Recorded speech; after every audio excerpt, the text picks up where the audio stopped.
Hello, welcome everybody. My name's Richard Holden. I'm President of the Academy of the Social Sciences in Australia, and it's my pleasure to welcome you to the 2024 Cunningham Lecture. Let me begin by acknowledging the traditional custodians of the lands on which we meet, the Bidjigal people of the Eora Nation, and pay my respects to elders past and present, and extend that respect to any First Nations people with us today. It's my great pleasure to be part of the Academy hosting this lecture at my home university, UNSW. I will be introducing the person who will be introducing our speaker, Betsey Stevenson. But I've known Betsey for longer than probably either of us care to mention, and it's a real treat to have her here to do this evening. The Cunningham Lecture is the flagship lecture of the Academy of Social Sciences, named in honour of Kenneth Cunningham, who was the president of the Social Sciences Research Council, which was the predecessor to or the precursor to the Academy of Social Sciences more than half a century ago.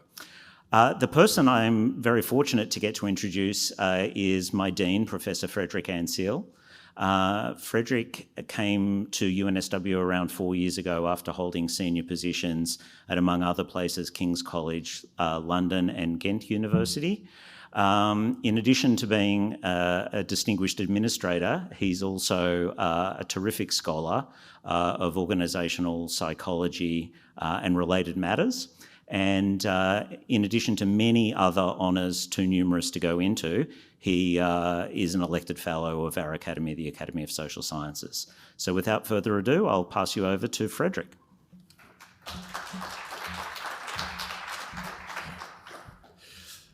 Thank you, Richard, for introducing my introduction. On my behalf, welcome everyone to the 2024 Cunningham Lecture presented by Professor Betsey Stevenson. It's a pleasure and an honor to introduce you today to Professor Betsey Stevenson at our own UNSW Business School, and we have several people from the business school here in the audience. We encourage our academics to pursue ideas that truly matter. That means that we want to conduct economic research that changes how people think about the world, that challenges long-held assumptions about how the world works, and that guides policymakers to design economic policies that create progress for all.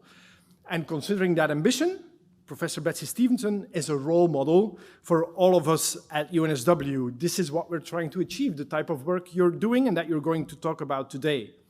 And so, dear Betsey, forgive me for very disrespectfully shortening your long list of achievements, but if I go through all the recognitions on your resume, you won't have any time to present your research. So I'll try to keep it a bit brief. Here we go. Betsey Stevenson is a professor of public policy and economics at the University of Michigan. She served as a member of the Council of Economic Advisors from 2013 to 2015, where she advised President Obama on social policy, labor market, and trade issues. She served as the chief economist of the US Department of Labor from 2010 to 2011, advising the Secretary of Labor on labor policy and participating as the Secretary's deputy to the White House economic team.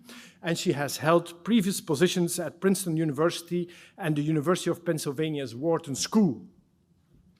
Now, Professor Stevenson has published widely in leading economics journals about the labor market and the impact of public policies on outcomes both in the labor market and for families. Her research explores women's labor market experiences, the economic forces shaping the modern family, and how those labor market experiences and economic forces on the family influence each other. She's a columnist for Bloomberg View, and her analysis of economic data and the economy are frequently covered in both print and television media. And her Twitter feed is my daily source of both laughter and deep insight. And I probably don't need to say this out loud, but I'm going to do that anyway. I'm a big fan of Professor Stevenson's work. I have, as Richard said, been trained as a work psychologist, but I got lost in a world of economics and business schools. But Professor Stevenson's work brings it all back together for me.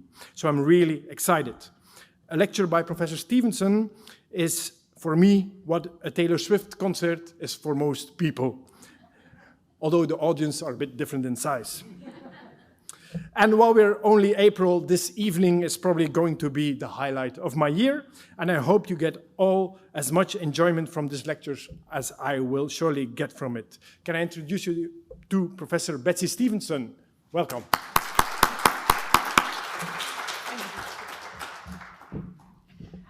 Thank you so much. That was an incredibly kind and generous introduction that I enjoyed very much, so thank you. I want to talk today, bringing a lot of the research I've done throughout my career on families and work together to think about how everything has changed in this age of rising gender equality and what economics has to tell us about it. So fundamentally, my question is, how did we get from here to there, where women were relegated to home production, almost outside of sort of traditional markets, to potentially being responsible for a large part of the strong U.S. economy over the last year. And while we've seen women's role in production change from the kitchen to the wider macro economy, we've also seen roles inside the household change, so that our families have gone from a loving husband who goes into the office in a three-piece suit, looking on while his wife shows the dinner she has made, to the chaos that looks a little bit more familiar, I think, to many of us, where everybody's trying to do everything and just get out the door. So we can also, of course, instead of looking at this as pictures, think about this from a data perspective. And what you see is that we've had men's labor, I should say, this is the United States, although I'm going to show you Australia in a minute, because it's the same story. Men's labor force participation has declined, while women's has risen. And women's rising labor force participation is something that's been studied a lot, and I have many papers looking at the forces that have contributed to that. But over time, I've come to see that it's actually really important that we tell the joint story of men's declining labor force participation and women's rising labor force participation, a narrowing of the gap that changes equality in the marketplace and equality in the home, but also raises concerns about why has men's participation declined, and what have men been doing with that. So you can see that most of this convergence happened in the last century, and we haven't seen quite as much of it in the 21st century, although we did see a period of rising female labor force participation that started around 2015, and of course then had the big disruption of the pandemic, and we can come back to that. Now here I said I would show you, luckily the ABS produced this nice figure that I can just show you. This is not mine, this is theirs, but you see the exact same phenomenon in it on both genders, right? So declining male labor force participation and rising female labor force participation. We also see that marriage and childbirth are happening at much older ages. And again, that's here you can see in, this is data on the United States, but you can see that the age of first marriage has risen for men and for women. After having plummeted in the sort of late mid-1950s or early 1960s. And if any of you've read Nobel laureate Claudia Goldin's latest book on career and family, where she talks about the different generations of women, one of the insights I found most useful was the point she made about Betty Friedan's The Feminine Mystique was, Betty Friedan was very frustrated that it felt like women were stepping back, that they had been making progress. And Claudia's work outlines the progress women make from 1890 to 1950 in terms of labor force participation, in terms of more equal roles in the market. And then it looks like in 1950, they step away from that. And there we get their critique of the feminine mystique and the bored housewife. And what Claudia Goldin says is, she was right, the fussiness about, and boredom associated with housekeeping, I believe. But what she missed was that this was actually a shift of timing rather than a fundamental change in the progress narrative for women. And so I'm just going to go back and show you this, upward sloping labor force participation doesn't show a decline, even though we see women's age of marriage really decline. And that's because what happens is these women marry young, but then they ultimately come back into the labor force later on. So I want you to keep that a little bit in mind. But since that third generation's trough, every generation since has been marrying and having children at older and older ages. This is actually fundamentally important and also should shape how we interpret research. I recently saw someone present a paper looking at the consequences of what happens to women's careers after they have children, and they were only looking at women who were having children in their 20s because they were looking at a much younger generation. And they incorrectly inferred that this is what was happening today. And so it's very important to realize that women who have children in their late 30s, mid-30s, have very different set of career and family behaviors than women having children in their early to mid-20s. So we see this fundamental shift. Women get more education. So again, I'm going to start with the US, and I should say, this data is for the US, but for Australia, I know that age of first birth is also over age 30 at this point, and you can't use marriage data. You need to use sort of household formation partnership data, but again, still a little bit later in life. With education, young women are choosing higher education at much higher rates than are boys. And this is a process that began in the United States and roughly in Australia around the early 1990s, but it's a very slow process, right? So the majority of the people in the labor force with college or university degrees in the 1990s were men. The majority of people in the labor force in the early 2000s and even 2010s were men, because it's a stock flow problem, right? We start to see the flow, the change in women dominating education beginning in the 90s, and that has continued onwards. So that we see that girls across the board are graduating high school at higher rates, going to college at our university at higher rates, graduating honors at higher rates, graduating uni and college at higher rates, going on to graduate school at higher rates. So every step along the education ladder, girls are succeeding more than boys.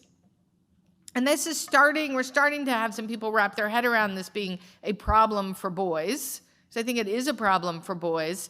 And starting to understand that in fields that haven't really welcomed women, and economics is one of them, they're really falling behind, because when 60% of the uni students are female and you're at 45% female in your major, you're actually nowhere near equality. You're not trying to get to 50, you're trying to get to representative student body. And so, I gave a talk to a bunch of people in Australia who work in financial services, and they were like, no, we can't, there aren't women majoring in the econ. This story isn't true for Australia. And I was like, oh no, it's true for Australia. It's not true for your field. And so we want to understand that there is still field segregation that is going on. But across the board, I looked it up, girls get the top HSC marks. So it's the same kind of phenomenon. So what this has meant in family life is a growing share of women earn more than their husbands. This has changed the dynamic in households. And we've learned from studies like a very valuable one done by Marianne Bertrand that what's happening in the labor market starts to shape families because of the psychological way in which people feel about being in a household where the wife earns more than the husband. And I think the clever thing that Marianne Bertrand showed is that women actually, they need to be paid enough to make it worth coping with their husband when they're making more than their husband. And what that means is if they're only offered a little bit more, they're like, no, that's not worth it. I'll stay below. Thank you very much. And so what we see is like women refuse to be at exactly 50.01% of household earnings because they're like, that extra dollar is not going to cope with the extra hassle, right? So there's this whole gap where women are like, nope, not going to do it. And then all of a sudden they're like, okay, that's enough money, I'll do it, right? So then we'll see them they're earning 52%, 53%, 54% of household earnings, but you got to pay them enough to make them deal with the male ego problem that they're going to have in their household. And what I love about that story is we can put it in this bigger context of understanding how our career decisions, our work decisions, and our family decisions interact with not just how we want to use our time, but how we feel about the world, how we feel about each other, relationships. Okay, so all these changes, economics can offer some explanations for why we've seen big changes over the last 100 years. The first big one that I've been saying since the beginning of my career, and I now feel like I get to state the obvious, but when I was a graduate student, it was not the obvious. Families in the labor force are deeply connected. Decisions create interdependencies that shape the benefits and costs of other decisions. So if I decide I want to be a nurse, that might shape who I want to marry and what kind of relationship I want to have. Or the person I'm dating might shape whether or not I think a nurse is a good career. There are three big changes to families and work that I want to talk through today. Technological changes, legal changes, and reduced cost of global trade. Those, I think, are the big forces that have shaped families and work over the last many decades. So the big question when it comes to families that economists think about is, why be in a long-term relationship? Why? And economists, Gary Becker often asked, why marry? And then I would go and give talks about why should you marry? And people thought I meant literally like, why should you get the marriage certificate? That really resonates as a question, I think, in some countries more than others. And I don't think actually economists do have something to say on that, but the research on why marry is really more about why form a long-term committed partnership with another person. And what we've seen is the benefits of those relationships have changed quite dramatically over time due to those three changes, those technological changes, trade, and legal. And a lot of times you open the newspaper, you see the press say, marriage is failing and marriage is a problem. And actually, one of the things that's really changing is that the age at which marriage is thriving has changed. So this is a figure that shows you the percentage of people married at each age, so age is at the bottom, in different decades. And what you can see is that 1960s weird cohort, I'll call them weird, which is they married really, really young.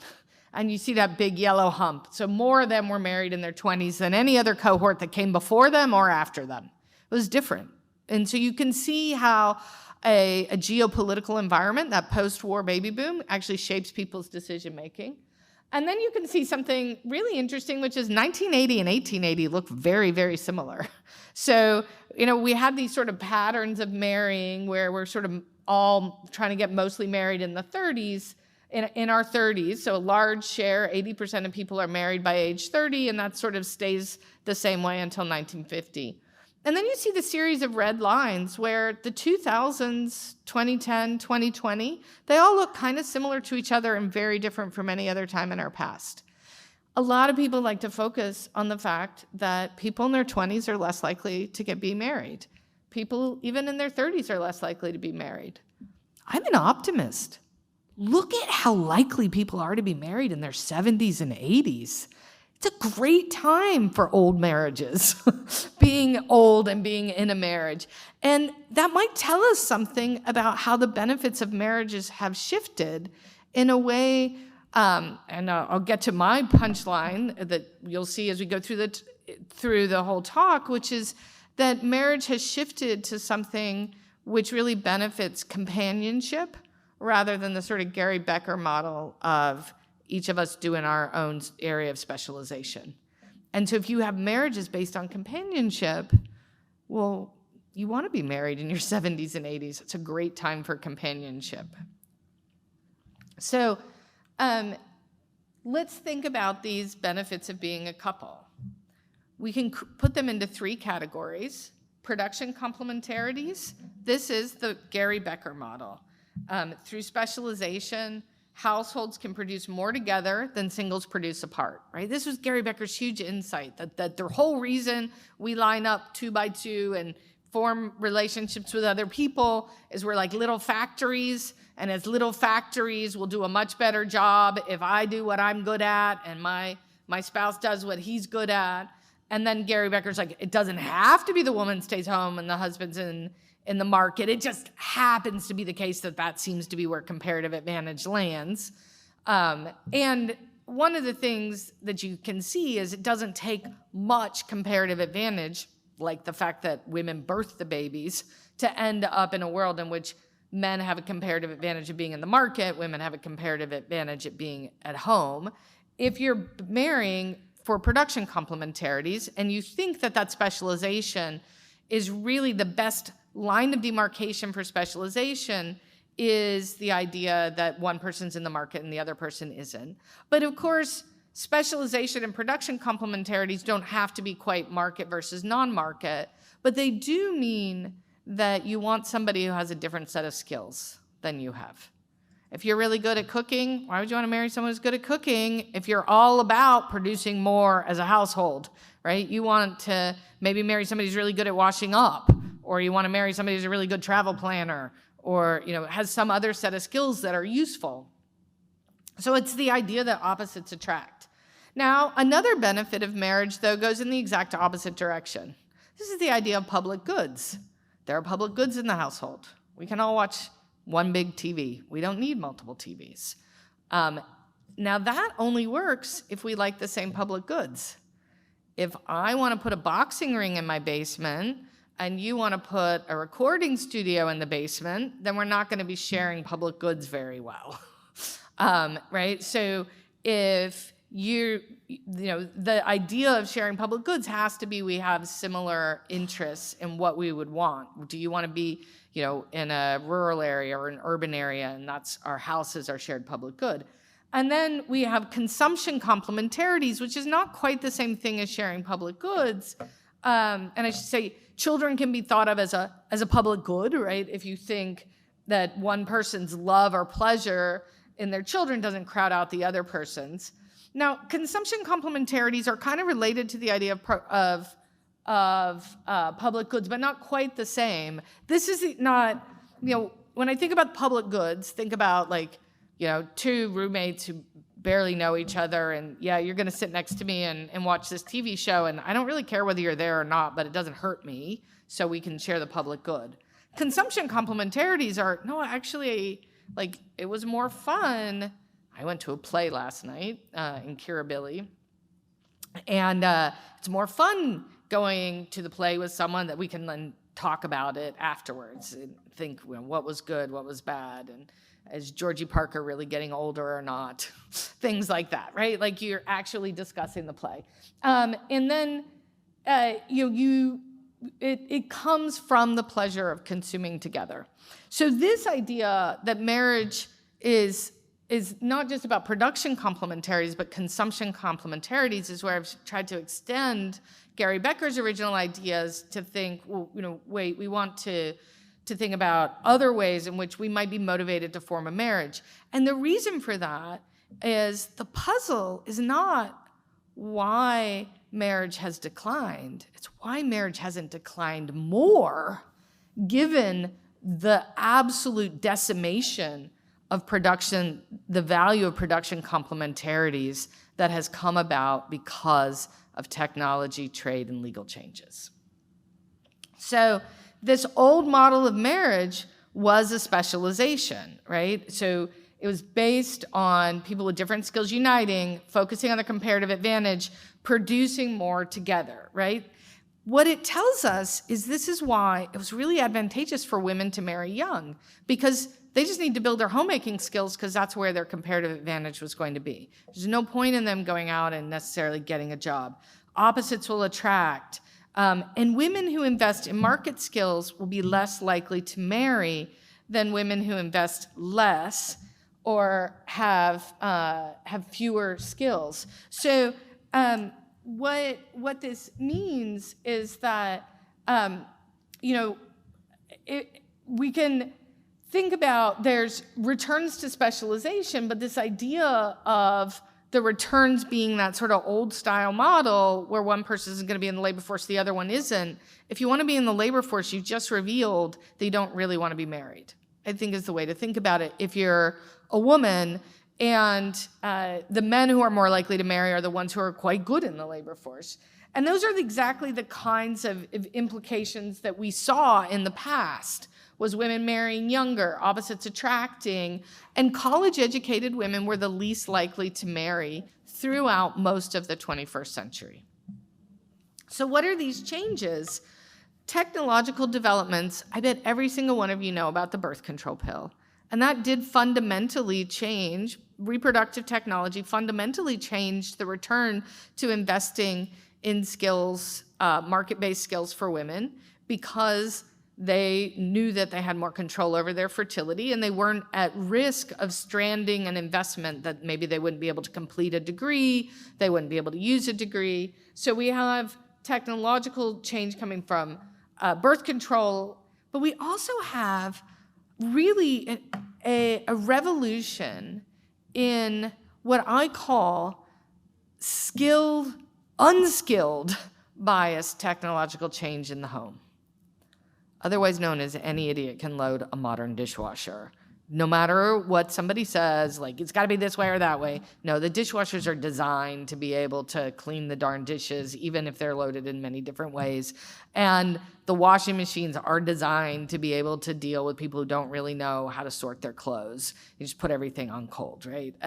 So the technology meant you didn't need a specialized homemaker. You didn't need someone who was practiced at cooking from scratch, who had invested a lot in those kinds of skills. This is really, I think, something to reflect on, because it is the really strong revolution in technology replacing skill and skill finding something else to do. And I mention that to you because we are on the cusp of another revolution coming with AI. We're going to see a lot of skill replaced by technology. And the question will be, will we be able to respond the way, frankly, women around the globe did when they were booted out of their homes because their skills there no longer had the same kind of value? New packing techniques reduce the cost of preparing and distributing pre-made foods. Mass production reduced costs of creating goods like clothes, food by factories, and then increased trade meant that you could send these things around the globe. I am actually old enough, this is embarrassing to admit, but I can remember in the mid or late 1970s being a very little girl, and my mom needing to go to a formal event with my father for his work and having to make the dress because she could not afford to buy a dress off the rack. Nobody makes a dress today because it's cheaper. They make it because they're crafty and they have fun doing that, but it's not cheaper to make a dress today. And I think if you just think about that one little anecdote, it helps you understand how technology really changed what it meant to have those specialized skills. It was cheaper to have specialized skills like sewing and cooking from scratch. And trade and technology obliterated the value. And then we had laws, and now I'm focusing much more on the United States, which is where a lot of my research has been directly related to employment, increasing women's options to work outside the home, as well as other laws that change the incentives and returns to working outside the home. And so if you look through the policy changes in the United States, and I'm sure you see the same kind of thing in Australia, there were unintended consequences of many policy changes that changed that, changed those returns and benefits. I already mentioned the reproductive technological change, that also had to come with legal changes. A lot of my work looked at how changing divorce laws shaped incentives within the household, and those incentives by changing the incentives within the household, what we saw were changes in whether women would invest in their husband's graduate education, whether women would work outside the home, what kinds of investments people were willing to make inside marriages. And in the United States, we had the Title IX of the Educational Amendments, and here I'll flip to the next slide, which has this. Here you have Title IX's applicability to sports, gives women equal access to participating in sports, and that caused women's sports participation to rise. Now you might be like, wait, how did we get on sports? Well, it turned out by giving women access to participate in sports, it actually made them more likely to go to uni and made them more likely to go into male-dominated fields. It changed when they married. So these things, I think this is actually, for me, the beauty of economics, is that you can tie these threads to changing a small incentive, not even at the college level, at the high school level, for a girl to participate in sports, that then ricochets through their entire life, changing the choices they make and the outcomes we see. Taken together, all these societal changes change the benefits of marriage, so that the benefit of specialization between market and non-market basically disappeared. That there may be, and surely are still, returns to specialization, right? In my household, I hate dealing with technology. I love dealing with taxes. I know that's a little weird, but it makes it easy for us to figure out how to deal with the specialization. So we have an opportunity cost of specializing into non-market work rising because it's becoming easier for women to get jobs in the labor force where they can bring the full force of their talent to earn equal pay.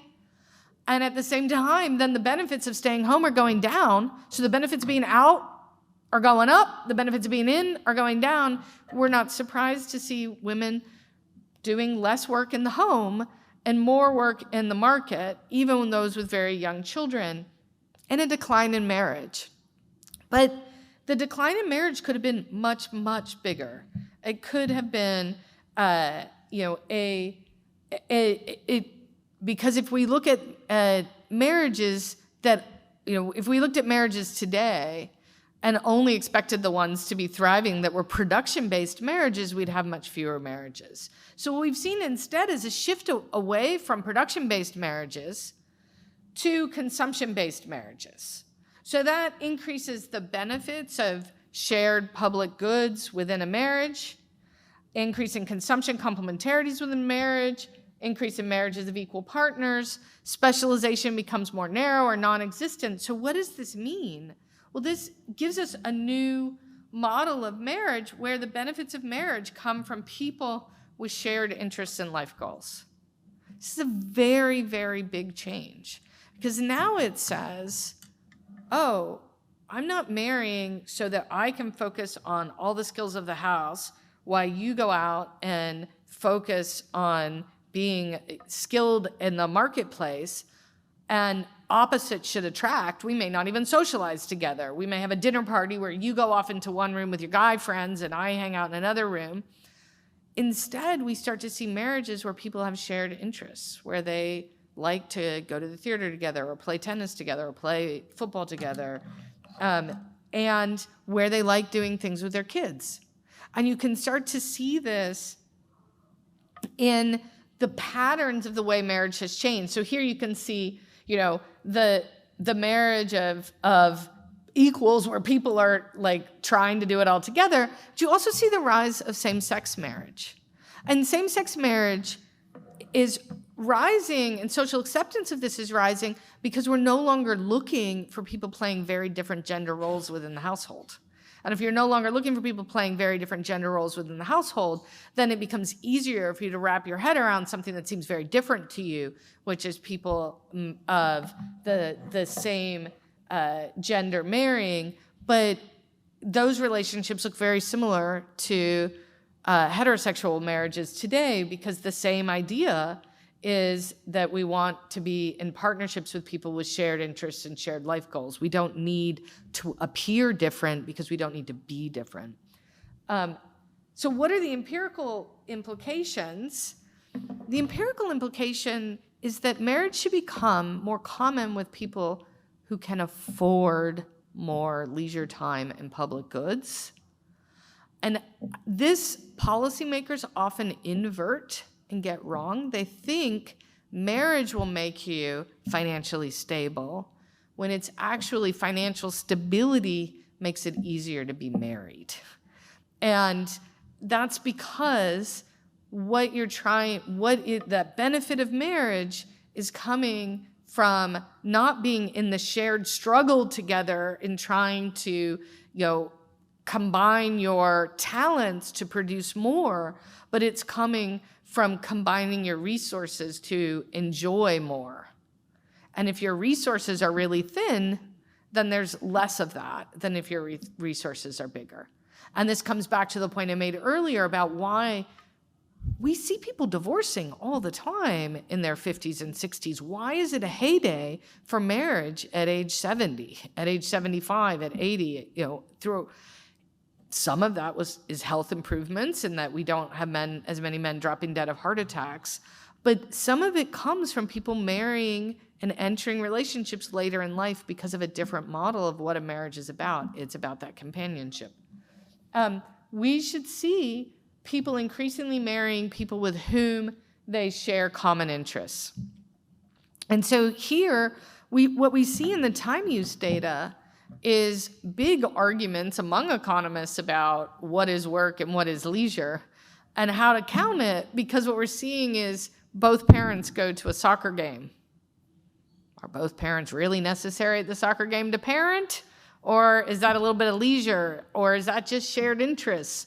It's really hard to disentangle that stuff. But what we know is that it's more likely to happen today than it was to happen 30 years ago. And that parents are spending more time doing things together, whether it's grocery shopping together, whether it's caring for their kids together, whether it's cleaning the house together. There's more together time. And I think perhaps more sharply, what we've seen is we went from college-educated women, or university-educated women, being the least likely to marry to being the most likely to marry. And that shift is because they were the least likely to marry when they were expected to be bringing the non-market skills to the partnership. And they became the most likely to marry when the idea was to find someone who had shared interests with you. We also see that I already sort of say this more formally on the slide, you don't have to have stereotypical ideas of gender roles to want to marry. And so we're seeing notions of who marries opening up. And then we also would expect to see an increase in the age of first marriage. Why would you expect to see that? Well, before there was an incentive for women to marry young because they needed to build those homemaking skills. That's where they were going to get returns. Now you're looking for people, and there was an incentive for there to be an age gap because that young woman would want to marry a man where she was more certain of his market-based skills.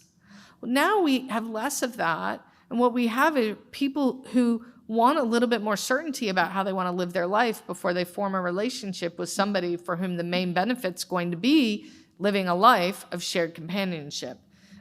So we expect to see an increase in the age of first marriage.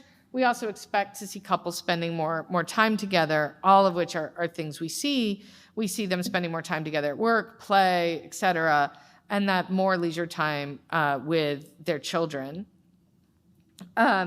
So I actually already said all that. I don't know.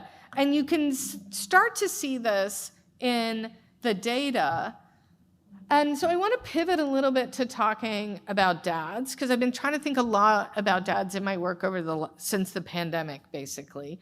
And what this data is pre-pandemic, but you could see one of the things we could see was an issue with dads was that their paid work had gone down, but not by as much as their childcare work, and their work inside the home had gone up. So we see dads are they're really putting in more than they had to put in 1965. And what we saw before the pandemic was dads would say that dads complained more about work-family balance than moms did. And I can't tell you the number of times I gave talks showing that data in 2013, 2014, 2015, and said, maybe they just whine more? I don't know. It seems like it's harder for women. I don't really get what's going on.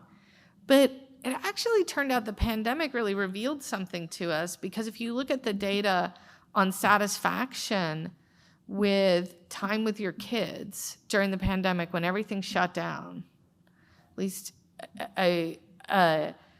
what we saw was that dads got more satisfied with the time with their kids. Moms did not. So what did that tell us?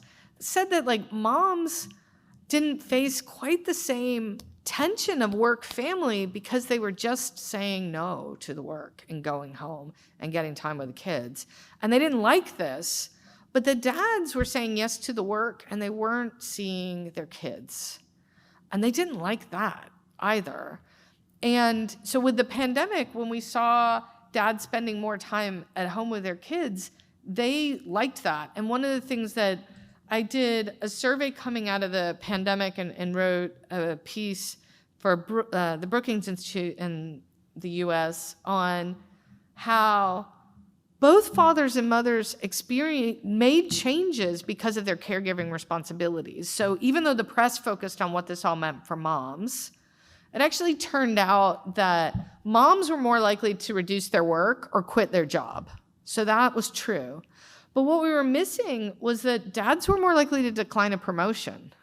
And they were more likely to change to more flexible work. And they were more likely to pause upskilling. And in fact, if you looked overall, dads were less likely than moms to say they just kept doing what they'd been doing before. So there were big changes that dads embraced. And coming out of the pandemic, I thought I had that slide there, but I didn't. Coming out of the pandemic, dads were as committed to making changes, to spending more time with their kids and changing their careers and making permanent changes around work from home than women were. Both of them wanted more work from home. And if you look overall at the levels, don't get me wrong, the data still show that women value work from home more than fathers do. But what we saw was the pandemic's impact on fathers' willingness to make changes was bigger than its impact on women's willingness to make changes, because fathers saw what they had been missing. I recently spoke at a fathering conference, and one dad said we should be talking about the motherhood penalty and the fatherhood forfeiture. Because dads, what they're giving up is time with their kids, and that's its own kind of penalty. And what women were giving up was a wage penalty. And, as women researching how women have been affected by parenting in the labor market, I can tell you a lot about how it impacts women's wages. But I hadn't really thought about the cost to fathers of the time they weren't getting with their kids. And we don't want to be guilty in this literature of failing to consider a non-pecuniary cost. So it's a real cost. So in all these changes that started, public policy in the 60s responded to changing public opinion by creating a set of policies that further shaped families and work. And I'd like to end on this because to realize as we come into another period with AI in which we're going to have pretty transformational societal change, to realize that policy and behavior in our personal lives and in our professional lives and work lives, all of these things interact with each other. So all the changes you were seeing in families and women's desire to work started to spur the type of policy change, which then further shaped families and work. So the result, although I think it was completely unintended in the United States, of reducing, making it easier to get divorced, of making it easier for girls to play sports. The result was to encourage marriages of equal roles where both people work and take care of kids, even though no policymaker intended that at the time they passed the legislation. In marriages where both people work, the research shows very clearly that parents are more likely to raise kids who enter marriages of equal roles.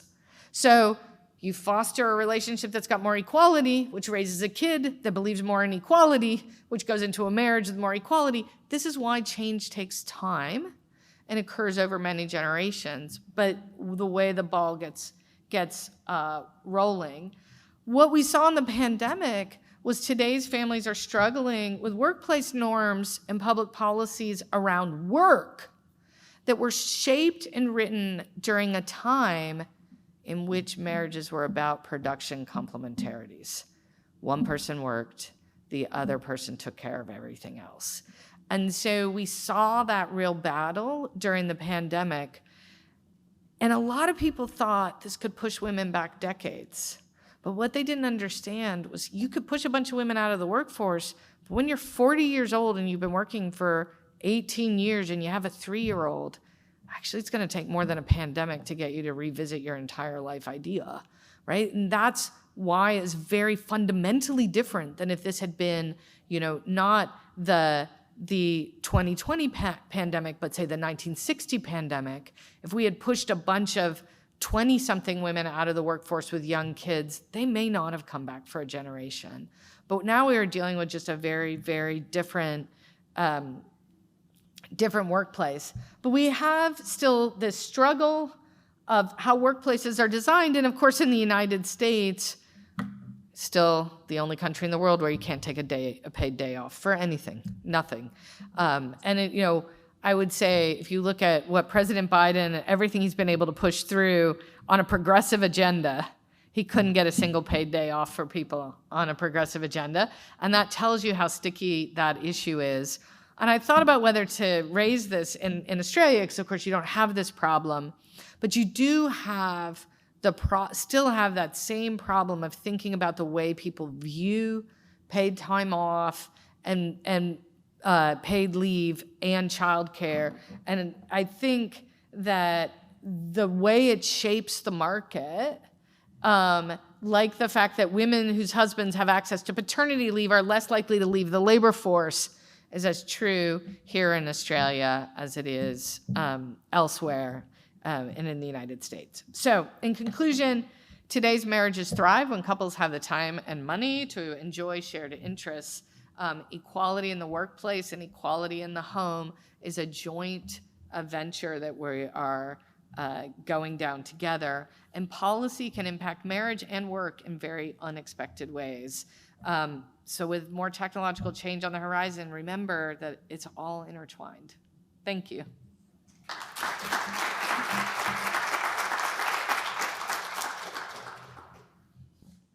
Thank you so much, Betsey.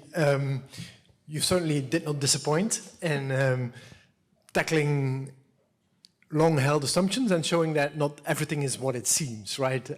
Thank you for a very interesting lecture. We have some time for questions now from the audience.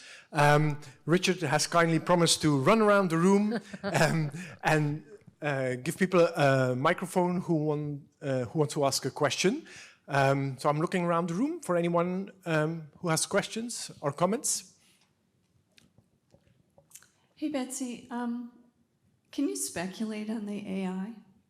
Tell us what's going to happen with AI. I can tell you a couple things. I actually just had the privilege of, I was back in the US in February, and I went to a conference sponsored by Stanford that I joke had all the important stakeholders in the room: billionaires, economists, and techno-optimists. It's a joke because those are clearly not the most important stakeholders. And one of the things I learned is that the billionaires who fund the techno-optimists and the techno-optimists do not understand how long diffusion takes. So just going through like reminding them of, we had light bulbs, and yet most businesses didn't have electricity for decades, right? We had toilets. Most households did not have toilets for decades. Like, we will have, there's all sorts of different words that people use for it. Some people call it transformative AI. But think about AI that can do anything you can do as a human, right? Whether we're talking robots, whether we're talking large language models. We will have that. The techno-optimists believe we could have that in 10 years. I think we're going to call them techno-optimists for a reason. But even then, I think we're looking at a 40-year to 50-year diffusion path. And I think that's really important to keep in mind, because that means we have time to shape it, but it also means we should be thinking not about the technology, but about the diffusion path. And like what kinds of policies do we need? What kinds of decisions do we need to be making to shape that diffusion path in a way that's going to be helpful for people? I will tell you that my personal view is that this is how the diffusion path is going to work. Technology is going to make it easier for older people to do what they've been doing better without bringing in young people and giving them a chance on the totem pole to, like, foot on the ladder to come in and be be an assistant, be this, and sort of work their way up and be like, I don't need you. I got my virtual assistant. I've got my robot assistant. I think the generational challenges are going to get worse, right? And the question really will be, how many young people wake up to that, and what do they decide to do about it? We've got young people somewhat agitated about climate change and the way they see a generation having squandered resources and caused a mess for them to clean up. Now, if we layer on, you can't afford to buy a house, there are no jobs that are at an entry level, and there's no resources for you. The question will be, what does that do to our political system? We see in Australia and the US, young people decreasingly believing in capitalism and even democracy. So I think those are I'm not going to predict where that's going to go, but I think that's the set of issues that we've all got to be wrestling with. Thank you. Far-reaching implications, yes. Another question? So, yeah. Pauline, sorry. yes. So, I've got two, actually. So, the first one is, so I find very interesting the statistics that now women with higher education are the most likely to be married, and I was just curious about the timing of the change. And this in relation to also what's going on in other countries, right? So, how true is this in China, and isn't China going, the other way? And do you view this as just they're later on this transition path, or do you view this as there are big obstacles? I would suggest things having to do with cultural norms, which you have the word norms on your slide, but you don't talk about culture at all.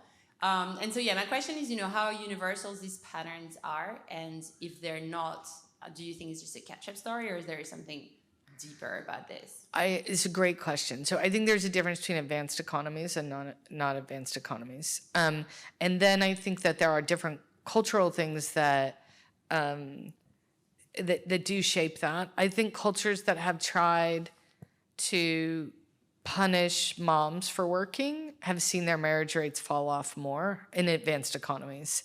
And I think countries that have embraced working moms have seen higher fertility and higher marriage rates. And you do still see the same kind of thing, which is more educated women are more highly educated, more highly compensated, higher earners are more likely to marry in countries where women who work are also women who marry. And so if there are cultures out there that I think kind of frown on that.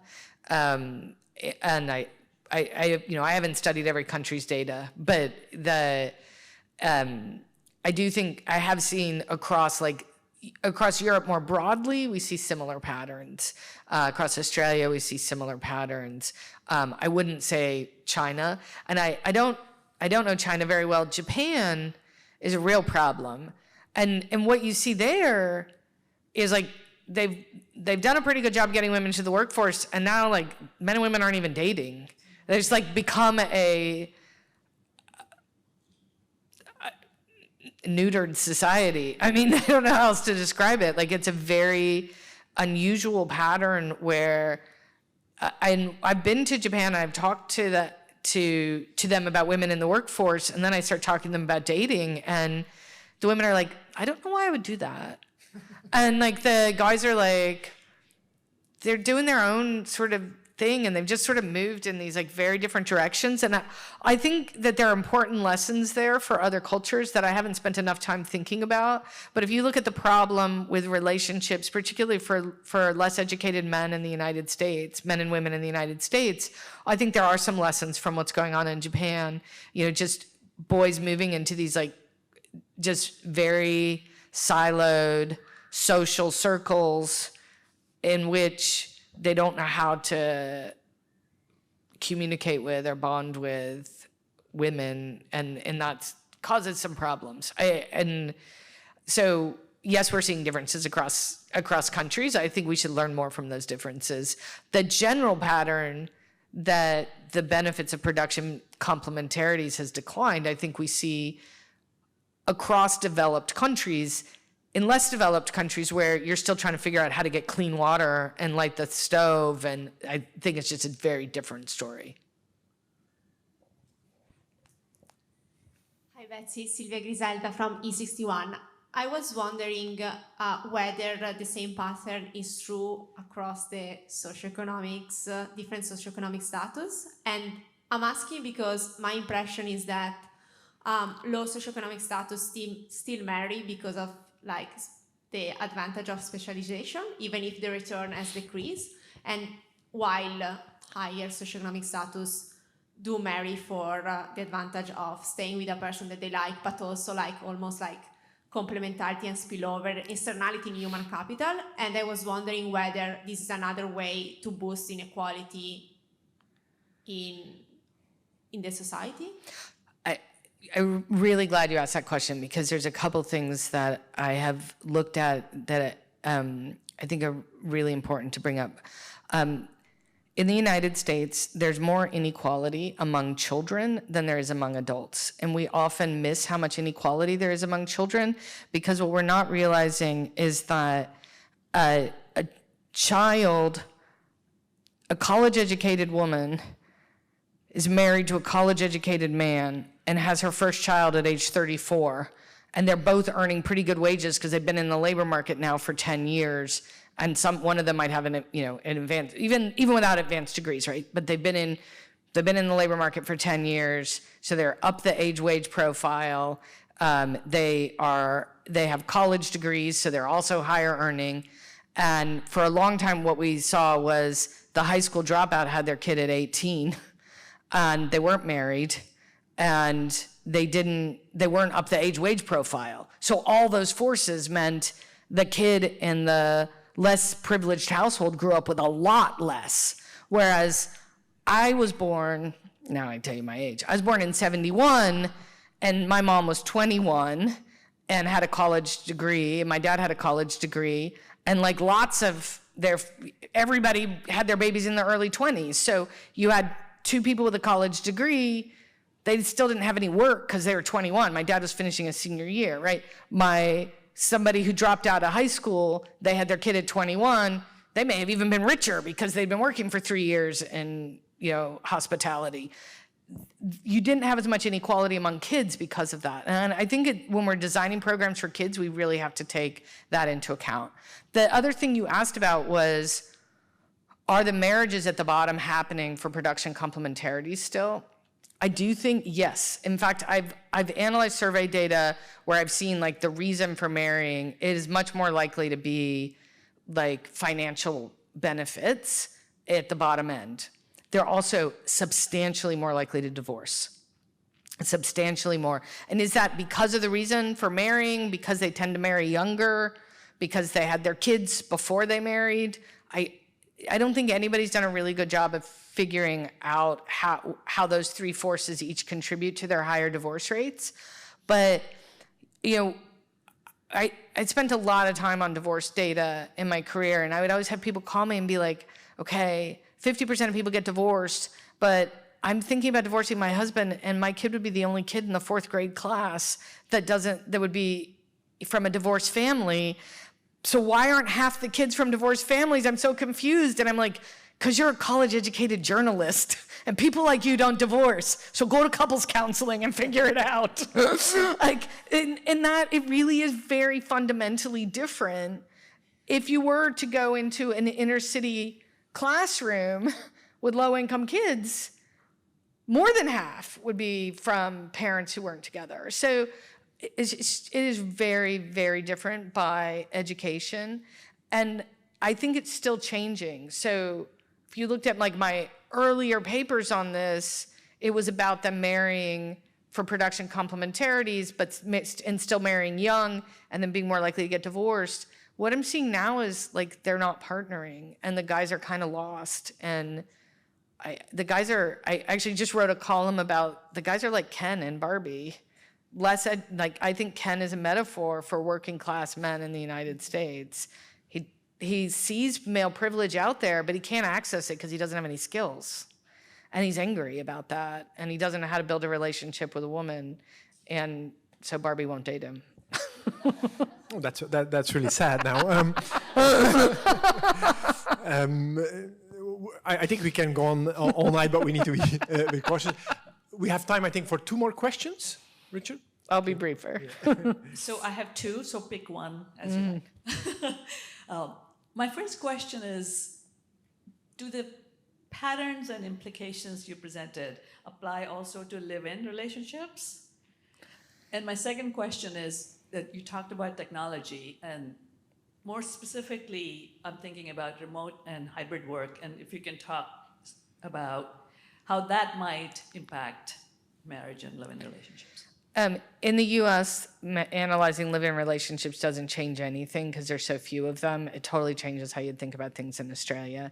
In the United States, a married couple is more likely to divorce than an unmarried couple in Sweden is to split up, right? So it's very different. But that's why I tried to clarify that I was really talking about partnerships more than the act of whether you have the certificate or not. And when I look at data in other countries, I try to do a better job of just looking at whether you're in a partnership and not just whether you're married. I can't even remember. Remote and hybrid work. So I think that this has really changed our ability to blend work and family, and I think it kick-started basically a revolution of dads being able to be more equal partners at home. My hope is that it also changed the penalty for women looking for flexible work. A lot of people have pointed out that women want flexible work more than men. There's a wage penalty for it. Isn't this terrible? And I'm like, no, because they were already getting it. That's the point of Claudia Golden's work. They were already getting that. And the question is now, will that wage penalty go down because so many people are choosing it, so many people are offering it? My expectation is yes. It may be a long question, but you can cut it off and we can discuss afterwards. So it's fascinating how you've put this, and I am coming from the prism of more recent work on blue zones, which show that happier couples live longer and healthier lives. And you're kind of showing us that these type of new marriages seem to be happier because they have so many complementarities that are based on interest. So then my question is, what does this mean for generic economic outcomes? So given all these changes, and this is a big structural change that will affect how long we live and how well we live, what would this mean in aggregate economic outcomes? Feel free to speculate or say, we can have a conversation later, that's also fine. So first of all, just say that I think the only outcome I ever care about is well-being. And every other economic output is just a proxy for us to try to understand people's well-being. How well off are they? GDP is very correlated with well-being. Unemployment, very correlated with well-being. I care about having people live better lives. And so I think of the causal going that way. I don't care about GDP for GDP's sake. I care about it for whether this will improve people's lives. My hope is that, yes, it would spur longevity, and longevity does have macroeconomic implications, and it raises questions, but I mean, you can't be, like, you're worse off dead. And like the United States, where we're actually watching life expectancy move the other direction, I mean, in some sense, who cares about what's happening with GDP? Like, we're literally dying at younger and younger ages. We should like be throwing every resource towards that. So another way to say this would be, can we get more longevity cheaper by better marrying? And that better marrying means understanding what is a marriage really about? What makes a marriage in the 21st century thrive? And I think that comes down to consumption complementarities. And it means that the most important thing you can do going into a marriage is know yourself, so you know who you're bringing to the marriage. Thank you so much. That is a great message to end it with. Can I have a round of applause? Thank you so much, Professor Stevenson. And of course, I also want to thank the Academy of the Social Sciences in Australia, Richard also for helping organize this and introducing this. And thank you everyone for your very interesting questions. I suggest we continue the conversations. There are some refreshments in the back. Thank you for coming. And I hope to see you again here on our campus. Thank you again.